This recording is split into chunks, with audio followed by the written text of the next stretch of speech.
Hello, my name's Ethan. I'm Ben. I'm Kabir. And welcome to our 24th episode on Mind Matters. Today we have a very, very special guest, Mr. Willie Preston, who is a state senator for Illinois' 16th district. Mr. Preston, thank you so much for making the time to hop on the podcast today.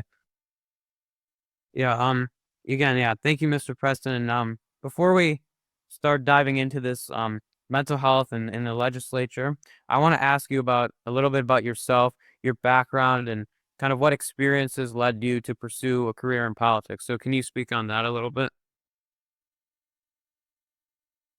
And thank you all for having me on here.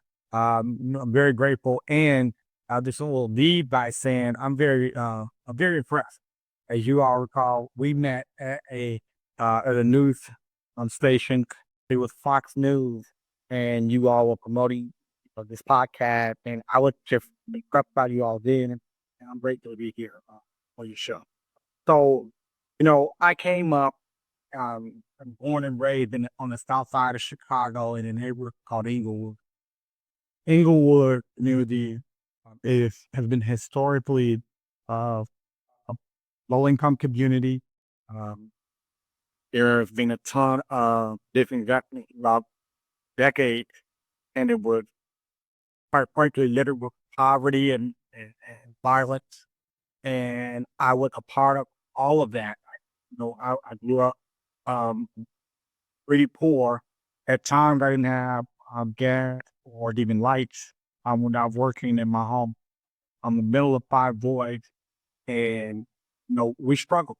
Now, originally, I had a very good foundation. That's the interesting part of it. My mother and father were together, but when they separated, it seems like the moment they separated, the economic foundation war fell beneath us, and so we struggled.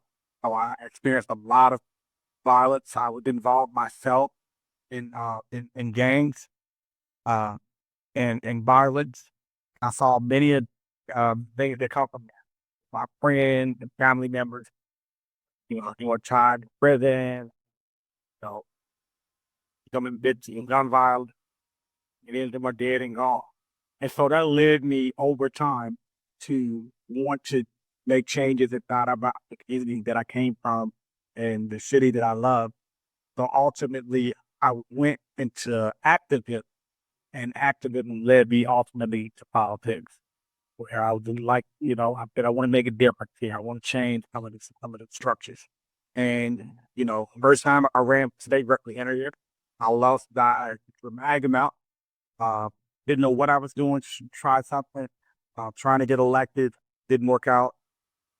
I dusted myself up, kept working inside the community, and then a couple of years later, I ran for a bigger office into a state senate. And even though I was outspent 30-1, we were victorious. We won that election by 10%. So I myself now inside the legislature in the state senate. So I sort of have a 2-part question. So it's interesting. You said you were outspent 30-1 and still won.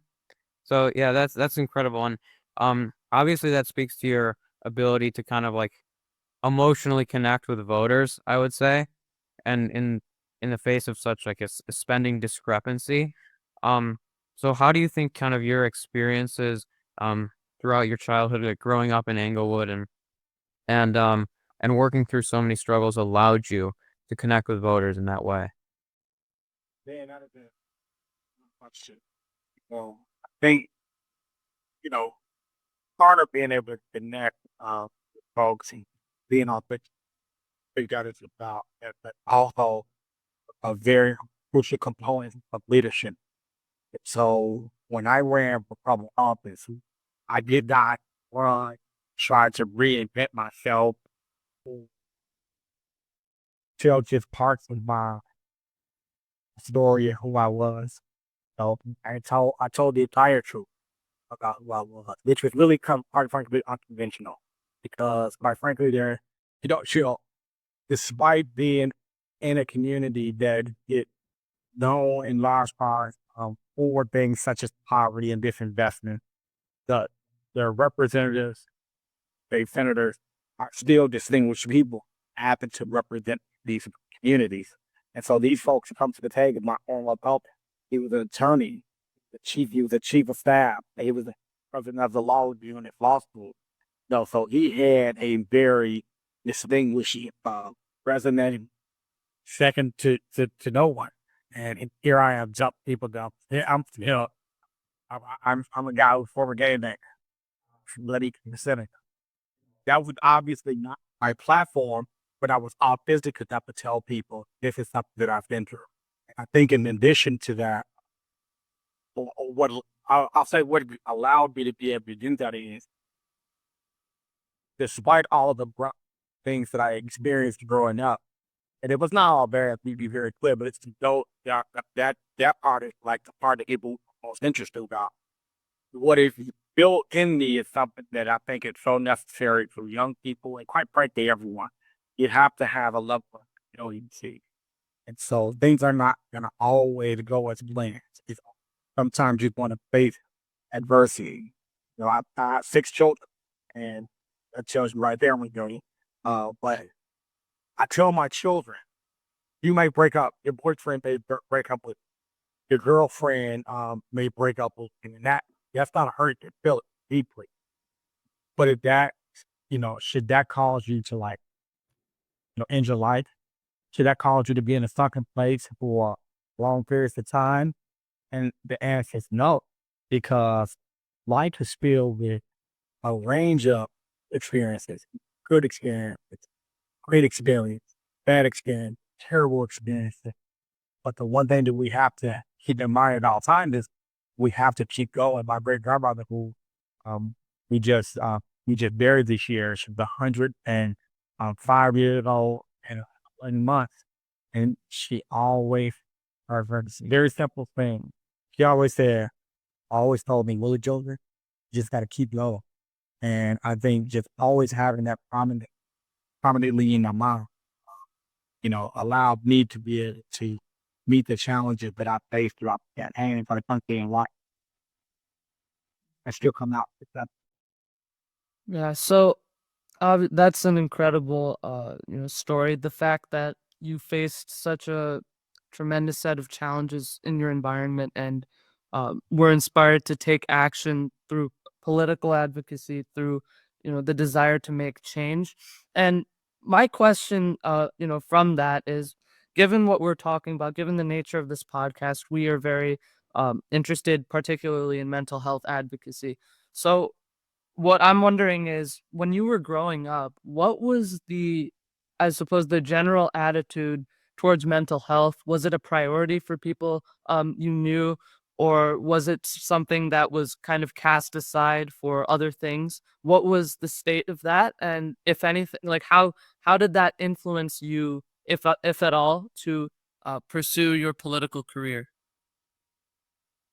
Yeah, another incredible question, Kabir. It was something that I had never even heard of. Can you speak about it, Ralph?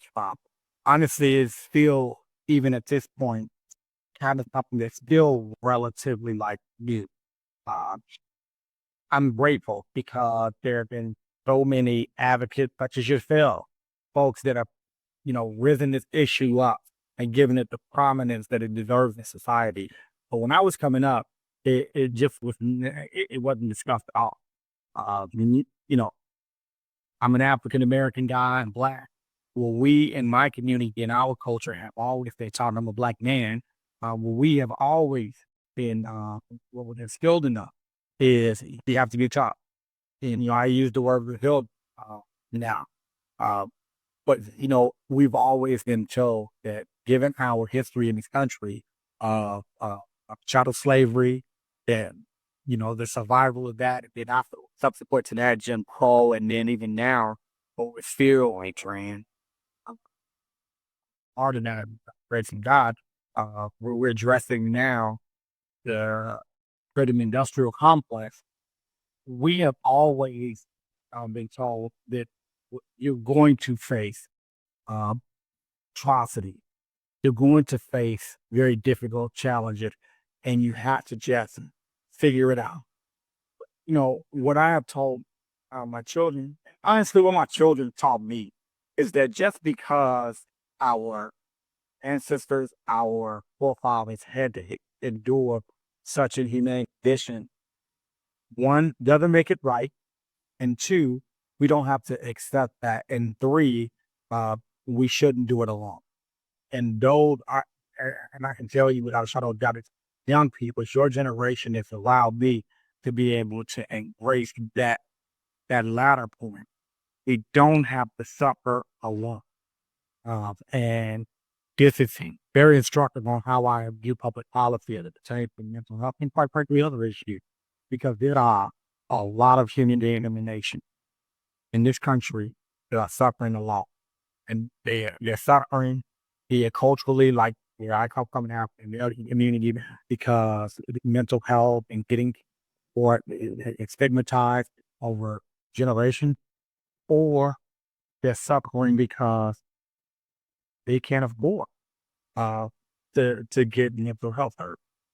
And those are the type of issues that I am challenged by, eager to partner with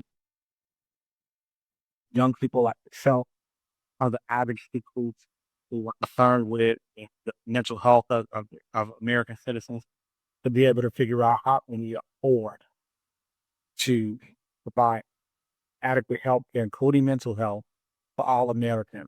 And I can tell you, when people bring that to me based on what, my unique experience, I always reverse the question and ask, how can we not afford to make sure and ensure that every American has the mental health that they require?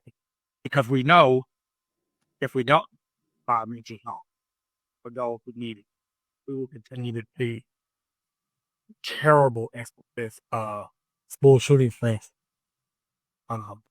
domestic abuse, suicide.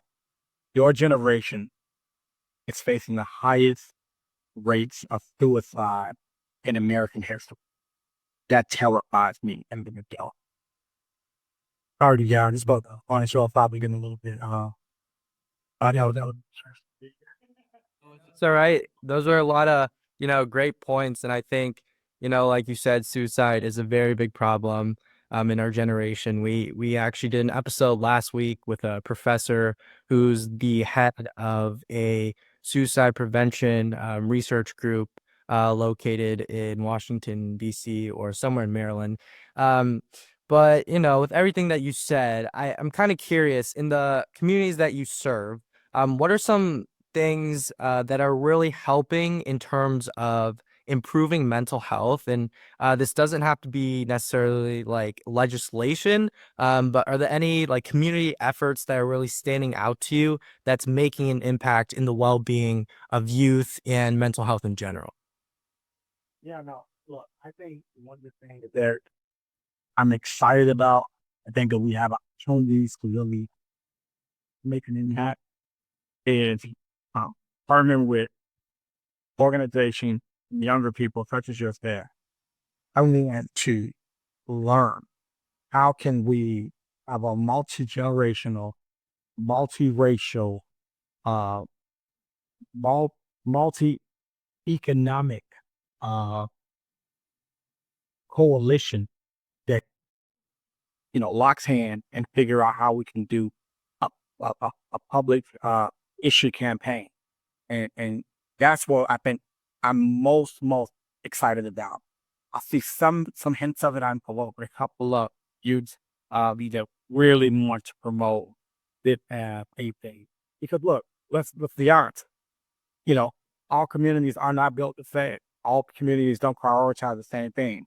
Here on the South Side of Chicago, many of the communities that I represent, certainly not all, but many of these communities, their top priorities are gun violence, preventing gun violence. In other parts of my district, it is climate.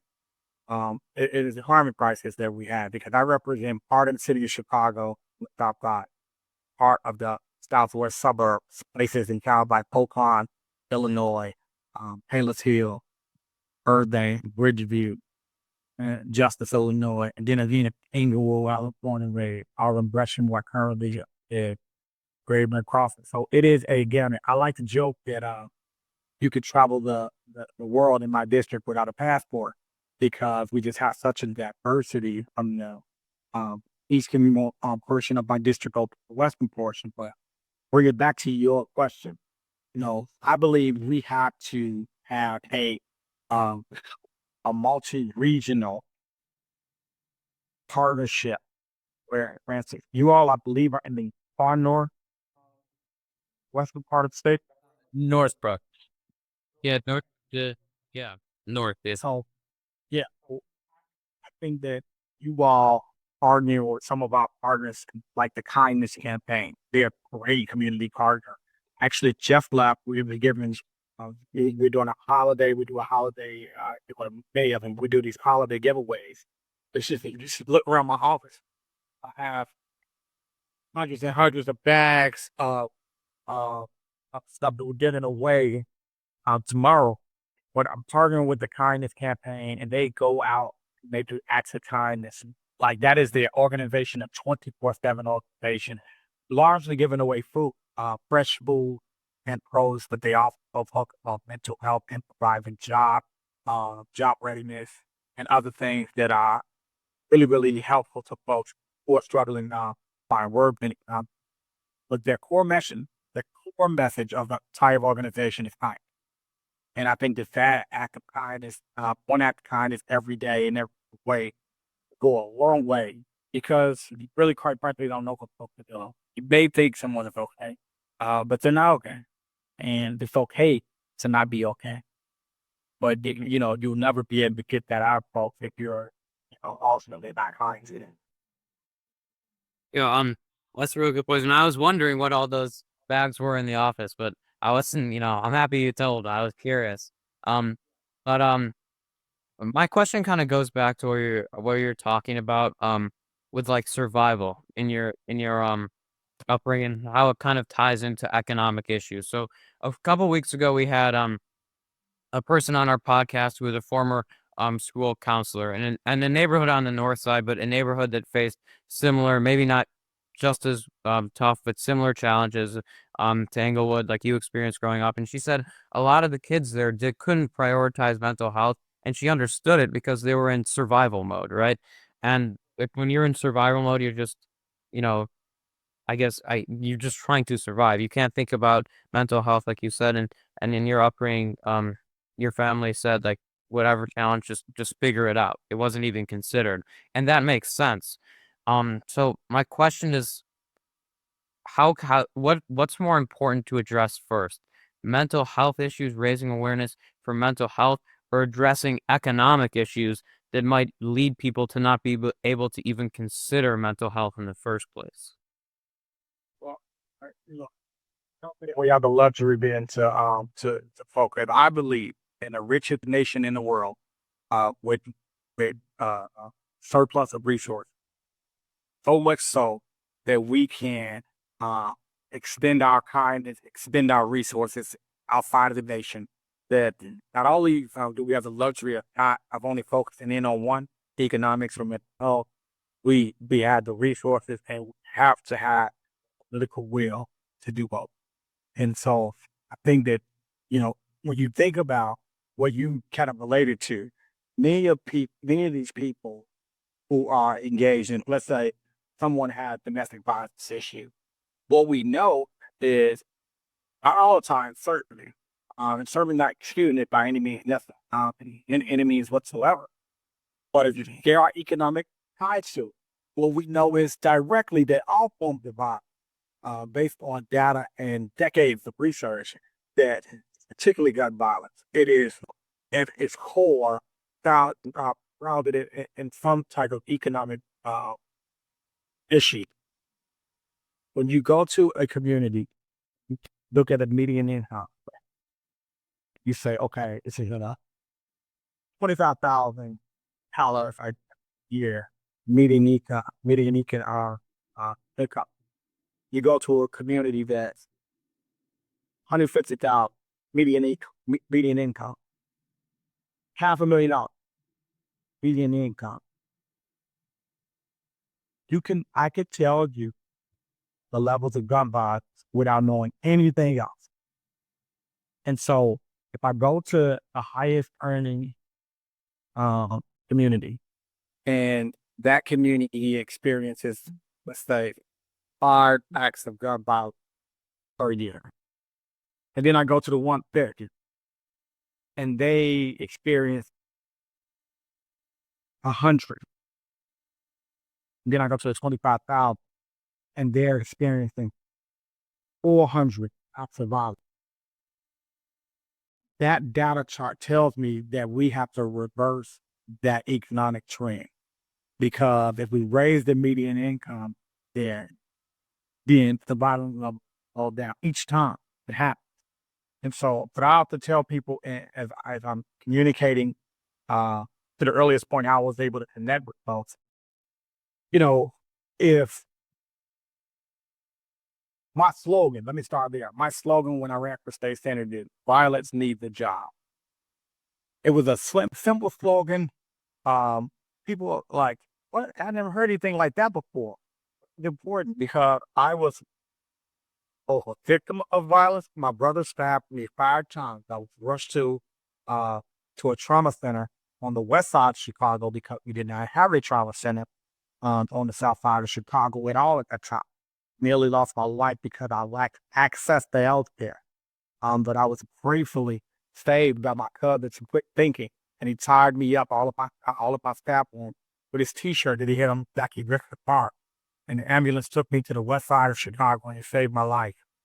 You know, having those types of vibes. My brother was unemployed at that time. No, that is not the reason. Not an excuse. But this is my mother's son. That is a very traumatic thing to overcome. But you have to, and there is light at the end of the tunnel. I can't honestly recall where we started this question and why I went down this. There's a lot of a response here, but I will tell you that we have to start to focus on the economics, and then I think we will obliterate some of the mental health crisis that people are facing, because when people are in these survival mode, they make very poor decisions. Their mental real estate is compromised totally, because no one in the richest nation in the world should be thinking about what they're gonna eat, especially if they're responsible for other folks. What's for dinner tonight? Like for us, for folks who don't have those type of challenges, and I've been in both places, when you have to worry about, where you're gonna eat in the next hour, you can make some pretty poor decisions. I can assure you that. Now, if the answer is I don't know, let me figure it out, that's a total different decision than I don't know, because you don't have the means. And so I think we have to address the economic issues for sure. And I think we have to make sure that we have access as well, because, we can't excuse people because they don't have money for doing terrible things to other individuals. My heart and prayers that went out this young woman. I think she's still fighting for her life, who apparently set on fire on the Blue Line and train station in Chicago a couple days ago. Yes, this person had mental health issues. Do we excuse it? Was he poor? Is that a legitimate reason for him not to be held accountable to the full extent of the law? My answer, no. But so forgive me for going on the tangent. I think we have to address it. I think we have to address both. We have to address economic issues that lead oftentimes to poor mental health. We also have to make sure to provide that access at the same time, so that folks who are unwell can get the support they need, and even not the better, not fine. Yeah, that's, I mean, a bunch of excellent points there. And particularly, yeah, even when Ben was asking the question, the idea of survival mode, that's something we've come across several times on the podcast with some of our guests. And so, of course, when we're trying to address the issue of mental health, there's both, the community factor, how we can make progress in our communities, which is why I think what you were talking about with the kindness campaign is actually it's a very beautiful endeavor, but also the economic part, right? What can the government do fiscally? What is possible to kind of fund mental health to elevate people who are suffering in this way. And so, in your view, what are some of, in terms of government policy, particularly like funding, what are some ways that we can transition from this period of, survival mode to making mental health something that is genuinely more a more integral part of someone's life, even when they're not when they're struggling, or when they have, they worry about what to eat. What are some ways that we can fund programs to, I guess, make mental health that much more important in their lives? Yeah, look, I think, you know, prior to pub, we have to make sure that we set up the environment so that when we do uh, responsibly appropriate the people's tax dollars, that they're actually going into a worthy endeavor. Now, it may be righteous endeavor, but it has to be worthy. And what I mean by that is, let's say my colleagues and I agree, we're going to find a way to make sure that mental health access is all across the board funded. And we're funding all of these things, but you have large populations of the state of Illinois of people who could benefit from mental health, and they decide not to for whatever reason. And again, we talked earlier about, mental health and getting support being stigmatized for decades, right? So it's through no fault of these people's own. They have grown up and then they have been socialized to believe that they don't need this. Actually, that it's actually bad to go and get it. You're crazy if you're going out there. You're different. It's something that you are, it's something wrong with you for needing mental health. And so I appreciate the question. I think one of the things that we have to do, and we've not achieved yet, is we have to continue to invest in the messaging and campaign on saying it's okay not to be okay. We have to set up an environment, rather, to make sure that people understand, one, mental health is real. Two, it is something that we can address and deal with, and people will benefit from getting the mental health care that they need, and that they will be better, all the better for. I think that's the first step, because before we provide a bunch of access, we first have to make sure. Often hear that you all have heard this before. You cannot address a problem until you acknowledge it exists, and I think that we have to continue to invest in that part. My grandmother, my grandfather always said, "I can take a horse to the water, but I can't make him drink it." We have to make sure that you all have such an incredible task on your hand, and I say you all meaning your generation. You all are the most educated generation ever in this nation. You are acutely aware of mental health in ways at your age that I was not. It's not something that discussed at your age at all, ever. And it's not just because of where my cultural background is. Just as a nation, we largely let this fall by the wayside. Some, again, relatively speaking, some communities were ahead of the coin on this, some more so no. But given the fact that you all are so aware of this, and so I understand you're prioritizing it, hence you all have a podcast dedicated to it. I think that it's incumbent upon you all to do what you're doing here, work leaders up to date, or making sure that you all lead and carry the torch right now at the time. The same, you have to force me and my colleagues to prioritize this, both in making sure that we are doing the proper investments to make for awareness, and ultimately, Kabir, what you said, investing so that we have access. The question, a couple of questions that arise. If we were to say mandate in a 100-mile radius, X amount of mental health care facilities, or even electronic mental health care facilities, that we would fund and require insurance firms fund. Do we have the workforce?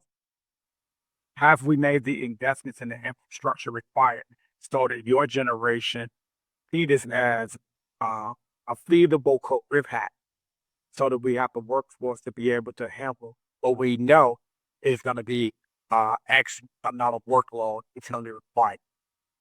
So I think we have to, and none of that stuff is, I believe, set in place. I'm a carpenter. That was where I'm, that was what I did for a living. And I always think about the joist, think about the structure, the foundation. Is it solid enough for folks to walk on?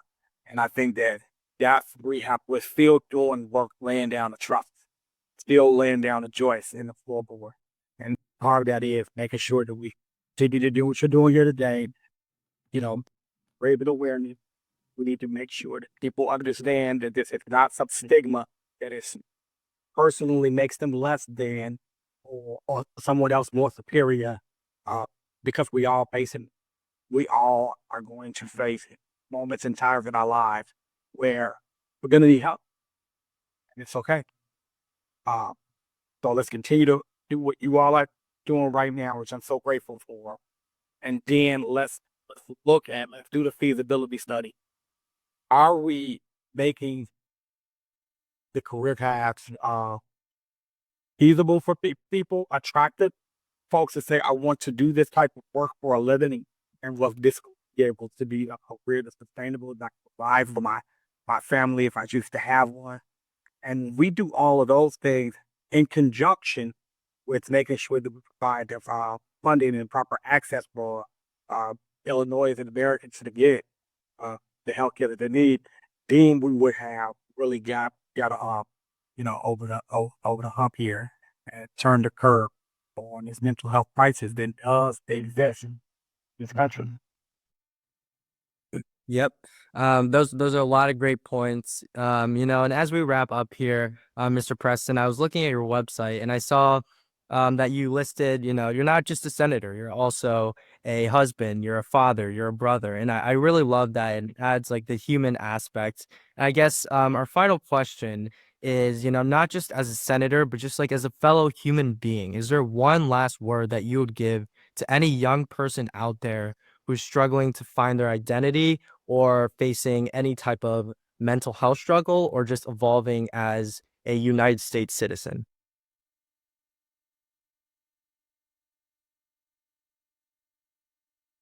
10 years ago, I could not have imagined where my life is. 10 years ago. 20 years ago, I would have probably bet my life that I would not be a state senator, a candidate for Congress, married guy, 6 children from my high school sweetheart, and I'm still in love with her today as I was the first day I saw her. You don't know. No one can tell any of you what it's going to be like. You all may have great lives. Lord knows, I hope that you do. And I believe you. I believe all you all will be. So I want y'all to remember me. I may work for you all one day. But you got to keep living. And I think that is so crucial to me because I lost so many loved ones and friends so early on. And me not knowing what life would bring later on in life. And so I went through some very difficult time in my life. I mean, my gosh, my brother stabbed me 5 times. I honestly thought I was going to die. I've been shot by somebody. I'm still friends with his brother right now. You never know. So you get up the next day, you try to be kind to somebody, you try to find some joy, and you get up the next day and you try to be better than you was the day before. And for me, I always look at people and say, look, I don't know what their life's going to be. I can tell you one thing. I know my life wouldn't have been. And I couldn't have, in my wildest dreams, predicted my life would have been as good as it is today. And I had to keep on living. So if you're still trying to find your identity, guess what? You're living. Great. Life is great. Life is terrible. Life is good, life is bad. Life is a roller coaster. It's ups and it's down. Every hard day that I have 2 days, knowing that much, I try to, and I'm long-winded, you got to forgive me. But every hard day that I have today is a reason for me to try to get up the next day because I'm looking for that good day to come back. Because I, at this point in life, know that it's like a roller coaster. And man, I look forward to every good day that I can get, and I get a whole lot of, and I find joy in so many things in my life. And Lord knows, I see friends right now who just did not get that, and they don't get that. And I can see so many good things in their life.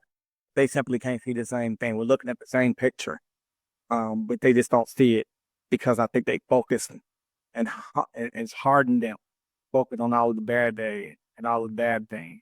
I look at the good thing. I did not want to do the podcast today, shameless mention here. I was a little tired. But what I thought about is who knows what is going to come out of the podcast? Who knows who I'm going to meet? You guys could be friends for life. I don't know. This may be a one-off, but I want you all to go out and get every experience. Every plan that you have is not going to be, executed. It's not going to work out. It's okay. Yeah. Yeah. Again, thank you so much for coming on our show today. And I started off, by asking, how did you win by being outspent 30-1? How can you relate to voters? But after talking to you for 35 minutes, I think I understand how well you are at relating relating to people and and talking about issues. And it's clear that you're so good at what you do. And before we go, I just want to give you a chance. I know that you're currently a state senator, but you're running right for Congress. So if you want to say anything about what you're running, when the election is, what your platform is, what you hope to bring to that, feel free. That and Ethan and Kabir Ahmed, I did not send him a check. They say those nice remarks. I promise you that came straight from the heart. I think from Vin. So thanks, Vin. Look, the election is March 17th of next year. Every election, I've always looked at it the same way that I've ever ran it. Election isn't about me, it's about us. So you all are part of this. I'm elected to Carver neighbor. That has significant implications on your life because you are an American citizen right now. And so I don't have a platform. Anything that you see that I communicate on is just something that I've taken. I'm like a sponge. I've taken it from people that I'm hoping to represent. And at the state level, that were people that were in my district. At the congressional level, that's from every single American. And what I can tell you, I'm concerned about what my people are concerned about. People are concerned about affordability. How am I going to be able to put food on the table? How am I going to be able to pay for college? How can I buy a house from BlackRock, these large conglomerations, are buying every single American single home in the nation and then leasing it back? Foreign nations like China are buying large swaths of American soil. Guys, not making any more land, but they're buying a lot of it. I don't know what if you all are religious or not. And how are we going to survive and live with one another if everyone doesn't have adequate health care, including mental health care? So these are the things that I'm running on. Are we going to have a planet if we don't protect it from fossil fuels? Those were not all the things that I'm running on, are not things that Willie Preston cares about totally, but they're things that Americans care about totally. And what I believe, convince myself, what I'm supposed to do in this life is life. I've been fighting my whole life, fighting for others. So you all have inspired me to make sure I take a deeper dive, harder look, figuring out how the government can be able to serve a role and add some value to mental health care in the country. And so that will be that will be at the forefront of what I'll be talking about for. And so if you guys see me out there and you catch me on the news flipping and I'm talking about mental health care and I was inspired by 3 young men and Kabir, Ethan, and Ben, Jeff, don't be surprised. Thank you so much, Mr. Preston. Such a good conversation. You have all my respect. That's all we have time for today. My name's Ethan. I'm Ben. I'm Kabir. And just remember, your mind matters.